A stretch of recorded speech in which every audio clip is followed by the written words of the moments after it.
And I remember this big short position you had. Yep. And I remember it ended up being one of the biggest losses I've ever seen. And honestly, when I was, naive, I thought it was a fake loss. It was around $500,000. For a lot of people, that's not a big, that's a huge number. And, they can't really fathom that, especially making that. Now imagine losing that, right? So I wanted to really just ask, how was it, building up that position? Because over time, you probably built that position up. And how did you have a chance to get out? Did you have a chance to, get out for profit? What really led you, and what were the mistakes, or if there was any mistakes that you made when it came to that $500,000 loss? So I remember this very vividly. This was 2020, beginning of 2020. I just moved to Miami. A lot of things were happening in my life at the point. I also just had my first $1 million month in February. So I start off, I forgot what January was, but February was my first $1 million month. I ended up making $1 million on trading that month. Going into March, I now carry over this, huge month. Oh man, I made $1 million this month. And now once I had that $1 million month, I start targeting trying to make 10 million for the year. Mm-hmm. So those two things start anchoring my whole trading. Hey, I want to make 10 million. I just had $1 million. How do I go and make this X amount?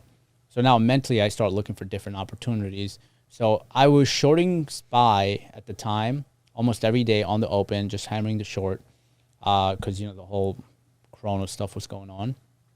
And then at one point I was like, you know what? I think it's going to go lower. So I was able to kind of convince myself that that position was right and it's going to go a lot lower. So I ended up adding more and more and more. And the crazy part is my first position, I didn't go in with the full 500. Mm-hmm. It was kind of like 150K, another 100, another 100. And next thing you know, my cost base is around 500 something, like 510 it was exact. And even with how much I was up at a point, because I was up on the position at a point, I lost maybe with unrealized gains and stuff, maybe like 900. Mm-hmm. That wasn't my money, but 510 on a cost basis. And ultimately it was because, I was biased, right?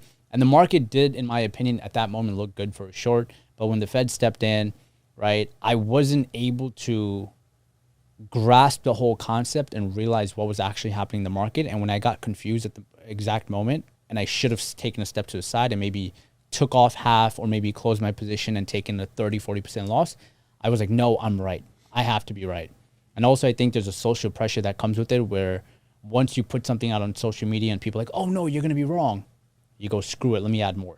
Mm-hmm. No, I'm going to double down on my position, right? So it's the same thing as when you get into an argument with someone, and even if you're wrong, you're like, shit, I look stupid. Yeah. I can't look wrong, so you double down on it. Mm-hmm. So essentially that loss happened. Weirdly, I'll say it's kind of like the best thing that happened for my trading career, if you want to call it, because it kind of helped me dig deeper into myself, learning about myself, learning, my red flags mentally, my barriers that, messed me up as a trader.